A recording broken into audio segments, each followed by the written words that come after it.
मेरा नाम रागनी है। मैं अपने शहर से मुंबई जा रही थी क्योंकि मुझे नर्स की जॉब मुंबई में लगी थी। मैंने नर्सिंग की पढ़ाई पूरी की है। मुझे मेरे शहर से मुंबई जाने में 2 दिन और 2 रातें लगने वाले थे। मैंने ट्रेन की टिकट ऑनलाइन ही बुक की हुई थी। आज मेरी ट्रेन थी, मुझे ट्रेन से सफ़र करना था, इसलिए मैंने अपना पूरा सामान ठीक से बैग में पैक कर लिया। मैं रेलवे स्टेशन पर पहुंच गई। बहुत ज़्यादा भीड़ थी, लोग फटाफट ट्रेन में चढ़ रहे थे, लेकिन मेरी समझ में नहीं आ रहा था कि मैं कहाँ से चढ़ूँ, क्योंकि आज मैं पहली बार अपने शहर से दूसरे शहर जा रही थी। मेरे दिल में बहुत ज़्यादा घबराहट थी कि मैं ठीक से ट्रेन में चढ़ पाऊँगी कि नहीं, क्या मैं वहाँ पर ठीक से जॉब कर पाऊँगी, क्योंकि जॉब बड़ी मुश्किल से मुझे मिली थी। मैंने इस जॉब के लिए बहुत ही ज़्यादा मेहनत की थी। मेरा नर्सिंग कंप्लीट हो चुका था। मेरे माँ पापा कुछ ज़्यादा अमीर नहीं थे, इसलिए मुझे जॉब करना बहुत ज़रूरी था और मैं जॉब के सिलसिले में अपने शहर से मुंबई जा रही थी। ट्रेन आकर सामने बहुत देर से रुकी हुई थी। सब लोग ट्रेन में चढ़ गए, मैं भी सामान जैसे तैसे ट्रेन में चढ़ा रही थी। मैंने अपना सामान ट्रेन में जैसे तैसे करके चढ़ा लिया। फिर रिजर्वेशन था, इसलिए मुझे कोई टेंशन नहीं था कि सीट मिलेंगी या नहीं मिलेंगी, क्योंकि सफ़र काफ़ी लंबा था। इतने लंबे सफ़र के लिए रिजर्वेशन बहुत ज़्यादा ज़रूरी होता है। अगर मेरा रिजर्वेशन नहीं होता तो मुझे बहुत ज़्यादा तकलीफ़ होती, इसलिए मैंने अब पहले से ही मेरा रिजर्वेशन करके रखा हुआ था। मैं अपनी सीट के पास पहुंची। मेरी सीट पर कोई लड़का बैठा हुआ था। दिखने में काफ़ी हैंडसम था, बहुत ही गोरा चिट्ठा था और उसकी लंबाई देखकर मैं तो उसकी तरफ प्रभावित हो चुकी थी। पहली नज़र में ही मैं उसकी घायल बन चुकी थी। मैं बहुत ही ध्यान से उसे देख रही थी। उस लड़के की जितनी तारीफ़ की जाए उतनी तारीफ़ कम थी, क्योंकि मैंने इतना हैंडसम लड़का ज़िंदगी में पहली बार देखा था। इतना हैंडसम लड़का देखकर तो मुझे सचमुच आज अपने आप पर काबू नहीं रहा, लेकिन फिर भी मुझे मेरी जॉब की पड़ी हुई थी और अपनी सीट की पड़ी हुई थी। मैंने उस लड़के से कहा, देखिए यह मेरी सीट है, आप यहाँ से उठ जाइए। वो लड़का मुस्कुराया और मुझसे कहने लगा, यह सीट क्या तुमने खरीदी है? तुम्हारे पापा की है? वो मुझसे बहुत ही अजीब तरीके से बात कर रहा था और उसके साथ साथ वह मुस्कुरा भी रहा था। मैं भी कुछ कम सुंदर नहीं थी, मैं दिखने में बहुत ज़्यादा प्यारी लगती थी। मेरी माँ जब देखो तब मुझे यही कहा करती थी कि रागनी, तुम सचमुच मेरी बहुत ही प्यारी बेटी हो, तुम तो परियों की रानी हो। मेरी माँ तो मेरी बहुत ज़्यादा तारीफ़ करती, क्योंकि सच में मैं बहुत ज़्यादा खूबसूरत थी। उस लड़के ने एक नज़र मेरी तरफ देखा और देखता ही रह गया, लेकिन फिर वह मेरे साथ मजाक कर रहा था। मुझसे कहने लगा, देखिए मैं यहाँ से नहीं उठूँगा, यह गाड़ी तो सरकार की है, तुम्हारी नहीं। मैं उसे बार बार मिन्नत किए जा रही थी, यह रिजर्व की हुई सीट है, आप यहाँ से उठिए, कहीं और जाकर बैठ जाइए। लेकिन वह लड़का नहीं मान रहा था। वह मुझसे मजाक में बात किए जा रहा था, ये तुम्हारे पापा की सीट नहीं है जो मैं यहाँ से चला जाऊँ। थोड़ी देर तक मैं मेरी सीट के पास ही खड़ी रही और उस लड़के को घूर कर देखने लगी, लेकिन वह लड़का टस से मस नहीं हो रहा था। फिर पता नहीं उसके मन में क्या आया, उसने मेरा बैग उठाया और सीधा ऊपर रख दिया और मुझसे कहने लगा, बैठिए, मैं आपके साथ तो मजाक कर रहा था, मेरी भी रिजर्व की हुई सीट है जो बराबर आपके सामने ही है। हम दोनों की सीट आमने सामने थी हम दोनों अब पूरा सफ़र साथ में काटने वाले थे। मैं अपनी सीट पर जल्दी से बैठ गई। मैंने उसके चेहरे पर तरफ भी नहीं देखा था, क्योंकि मुझे उस लड़के पर थोड़ा सा गुस्सा आया था कि उसने मुझसे बदतमीजी से बात की थी, लेकिन वह बदतमीजी नहीं थी, वह मेरे से मजाक कर रहा था। मैं बैठ गई और अपने बैग से अपनी बुक निकाला और पढ़ने लगी। जब मैं बुक पढ़ रही थी, वह मुझे मेरा नाम पूछने लगा। मेरा नाम क्या है? मैंने एक नज़र उसे उठाकर देखा और उसे अपना नाम नहीं बताया, बल्कि उसे कहा, तुम्हें अपने काम से काम रखना चाहिए। तुम्हें मेरा नाम जानकर क्या करना है? क्या करोगे तुम मेरा नाम जानकर? मैंने उससे कहा और अपना नाम नहीं बताया और मैं अपना बुक पढ़ने में लग गई। मैं भी तो अपना एटीट्यूड दिखाऊंगी ना। लेकिन वह बस मुझे देखकर मुस्कुराए जा रहा था। वह मेरी आंखों में आंखें डालकर देखने की कोशिश कर रहा था, लेकिन मैं एक नज़र भी उसे देख नहीं रही थी। वह बहुत ही हैंडसम था, मैं भी उसकी तरफ देखना चाहती थी, लेकिन मैंने नहीं देखा। उसने कहा, तुम कौन से शहर से हो और कहाँ जाना है, क्या करने वाली हो?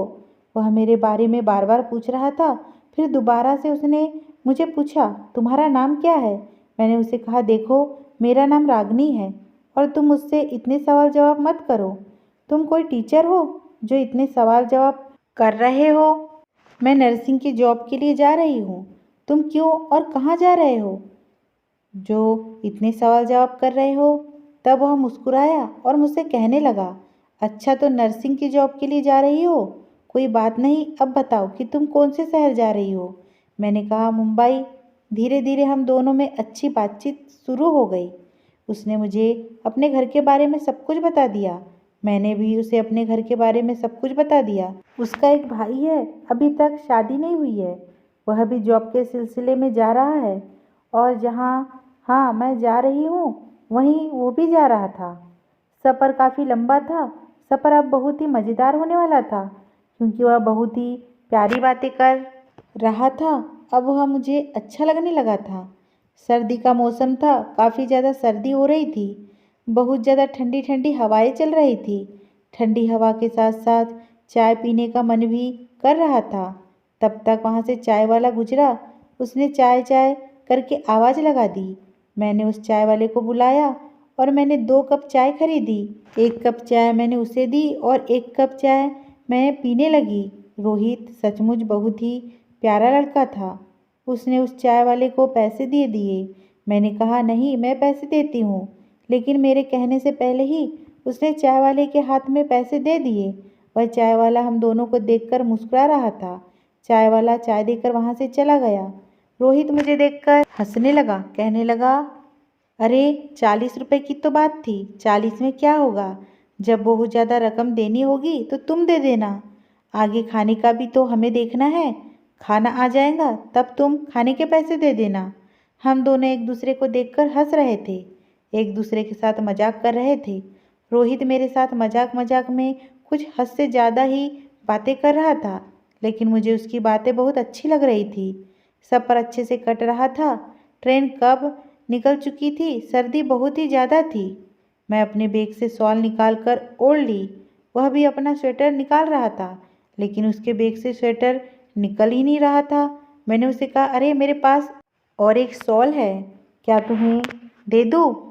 वह मुस्कुराया और कहने लगा, अरे इसमें पूछने वाली क्या बात है? तुम तो मेरी हो, मुझे शॉल दे सकती हो। मैंने उसे बहुत ही गौर से देखा, ऐसे देखा कि जैसे मुझे गुस्सा आया हो। लेकिन वह मुस्कुराते हुए कहने लगा, अरे मैं तो तुमसे मजाक कर रहा हूँ। तुम तो अब मेरी बहुत अच्छी फ्रेंड बन चुकी हो।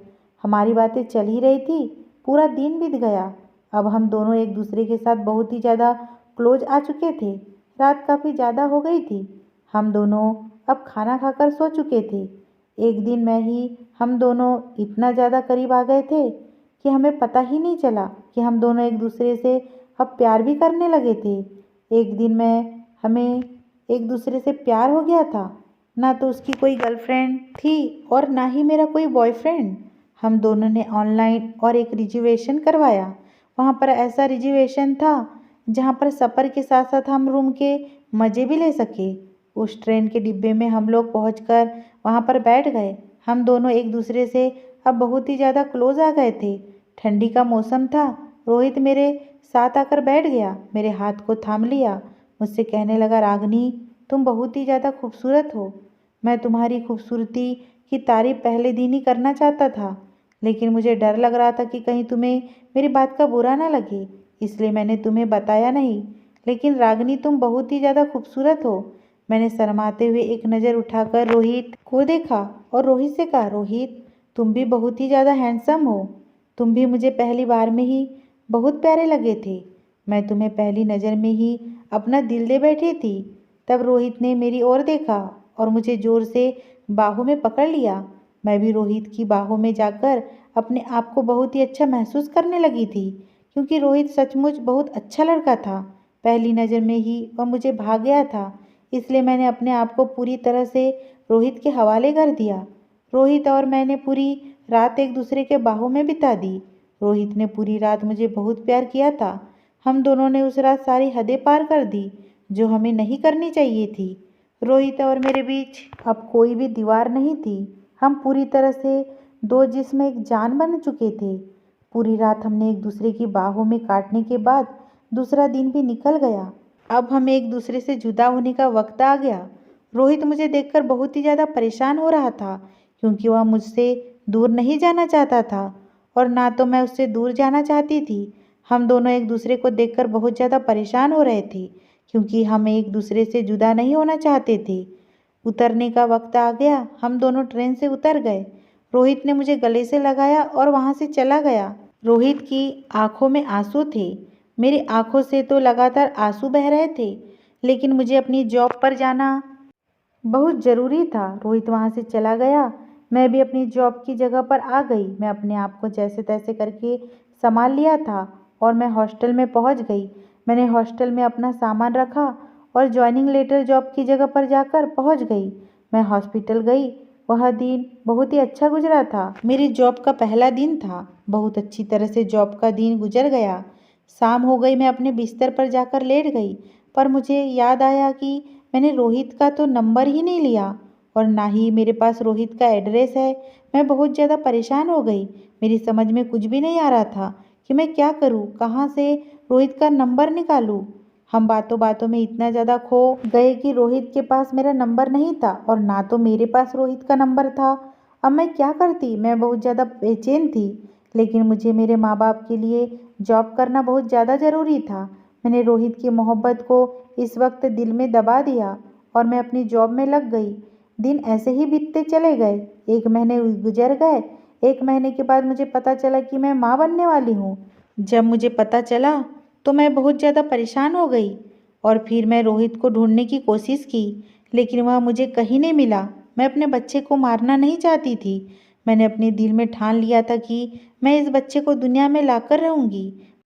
मैं उसका हक बिल्कुल नहीं मारूंगी। मैं उसे दुनिया दिखाकर रहूंगी। इसलिए 9 महीने तक दुनिया के ताने सुनकर मैंने बच्चे को जन्म दिया था। देखते देखते 7 साल गुजर गए।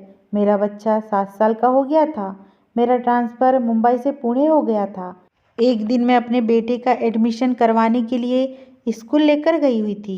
वहाँ पर मैंने देखा कि एक पति पत्नी का जोड़ा आया हुआ है और वह बात कर रहे थे कि हमें एक बच्चा गोद लेना है। मैं दरवाजे तक पहुँची ही तो देखा रोहित था और उसके साथ एक बहुत ही खूबसूरत लड़की साड़ी में थी। माथे पर सिंदूर था, गले में मंगलसूत्र था, हाथ में लाल रंग की चूड़ियाँ पहनी हुई थी। उसने रोहित का हाथ थाम रखा था। वह अपना सर रोहित के कंधे पर रखकर रो रही थी। शायद उन्हें बच्चे की ज़रूरत थी। थोड़ी देर बाद रोहित और उसकी पत्नी वहाँ से चले गए। मैं अंदर प्रिंसिपल के पास चली गई और मैंने उनसे उसके बारे में पूछा तो प्रिंसिपल मुझे बताने लगी कि यह रोहित है और वह उसकी पत्नी प्रीति है। उनको 4 साल से बच्चा नहीं हुआ है। यह लोग एक बच्चा गोद लेना चाहते हैं। रोहित और उसकी पत्नी दोनों की जोड़ी बहुत ही प्यारी लग रही थी। मैंने रोहित को देखा और अपने आप को छुपा लिया। मैं नहीं चाहती थी कि रोहित मुझे देखे। मैं तुरंत दरवाजे के पास ही छुप गई थी। फिर मैं जाकर प्रिंसिपल से वह सारी इंक्वायरी निकाली जो कि रोहित प्रिंसिपल से बात कर रहा था। मेरा बेटा अजीत अब 7 साल का हो चुका था। मेरे बेटे पर उसके बाप का साया नहीं था। मैंने तुरंत प्रिंसिपल को कहा कि रोहित से बात करो, मैं उसे अपना बेटा अजीत को देना चाहती हूँ। लेकिन रोहित को यह बात मत बताना कि यह रागिनी का बेटा है। बस उसे यह बताना कि यह हमारे ही स्कूल का बच्चा है जो कि अनाथ है। आप इसे आसानी से गोद ले सकते हो। प्रिंसिपल ने तुरंत रोहित को कॉल किया और बताया कि तुम्हें जैसा बच्चा चाहिए वैसा बच्चा मिल गया। तुम स्कूल वापस आ सकते हो, तुम्हें बच्चा मिल जाएगा। मैंने अजीत को सारी बातें बता दी थी। अजीत बहुत ही समझदार बच्चा था। अभी वह सिर्फ 7 साल का था, लेकिन मैंने उसे रोहित के बारे में सब कुछ बता दिया था कि वह तुम्हारे पापा है, लेकिन मैं तुम्हारे पापा के साथ नहीं रह सकती। मैंने बहुत ही प्यार से अपने बच्चे को समझा दिया था। मेरा बच्चा बहुत ही ज़्यादा समझदार था और तुरंत मान गया। कहने लगा, मम्मा आप मुझसे कभी कभी मिलने के लिए आ जाऊंगी ना? मैंने अपने बच्चे से कहा, मिलने के लिए हर रोज़ आया करूंगी। बस तुम अपने पापा के साथ रहना।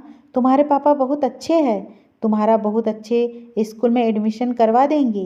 तुम्हारा बहुत ध्यान रखेंगे और तुम्हें पापा की बहुत ज़्यादा ज़रूरत है।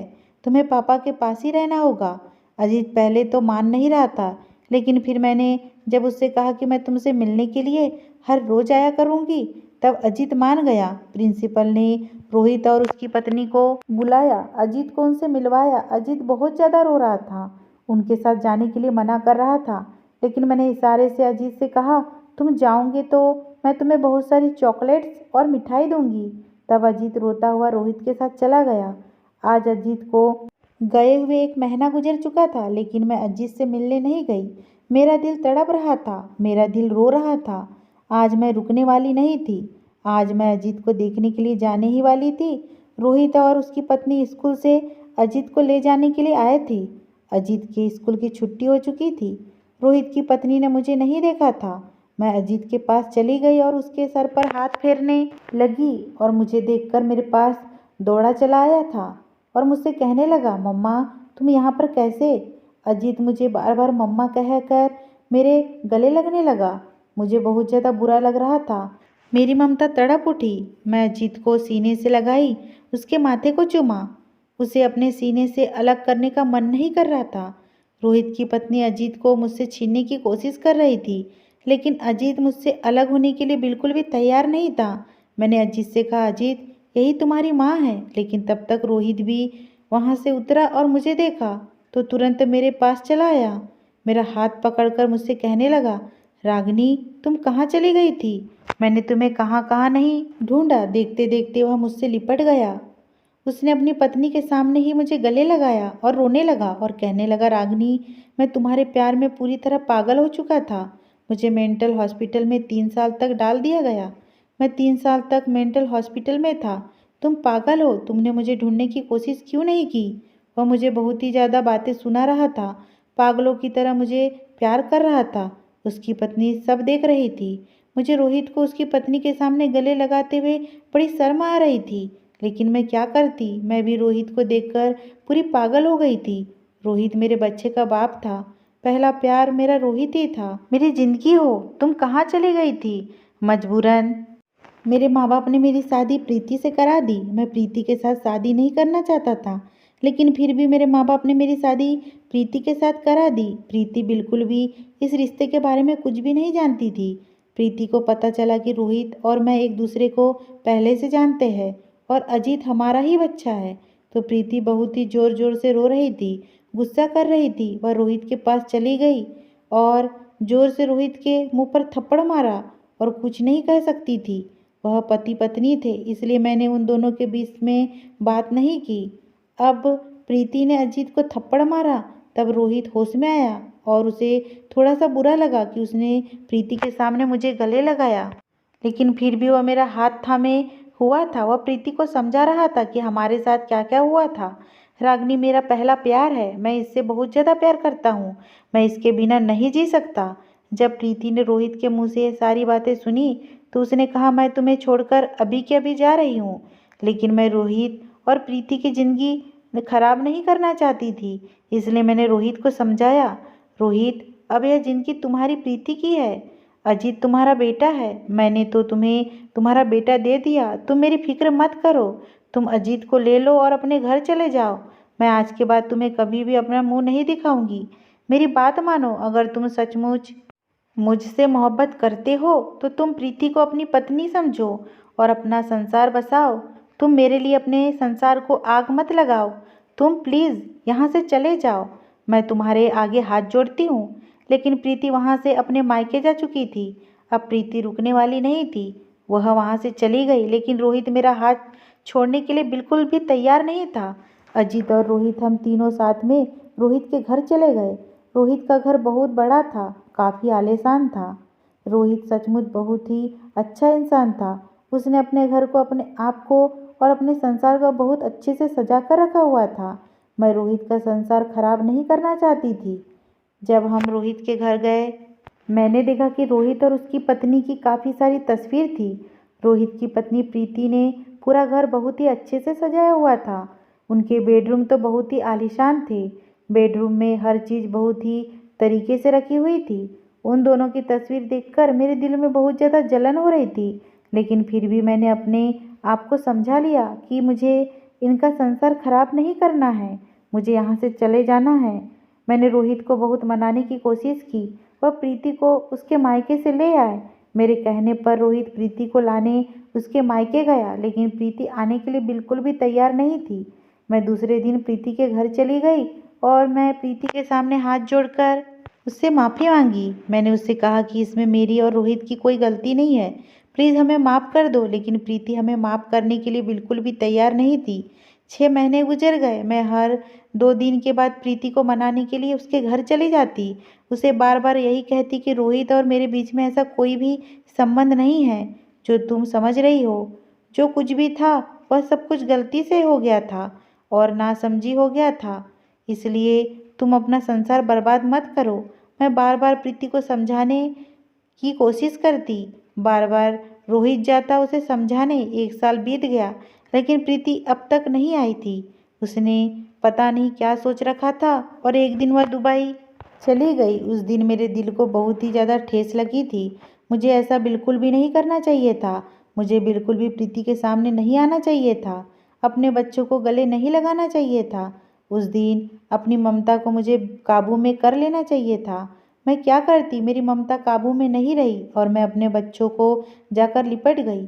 आज उस दिन को बहुत ज़्यादा कोस रही थी। मुझे प्रीति और रोहित की ज़िंदगी खराब नहीं करनी चाहिए थी। दिन बीतते चले गए, देखते देखते प्रीति को 1 साल गुजर गए।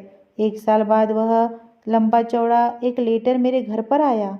उसमें प्रीति ने रोहित को तलाक दिया हुआ था।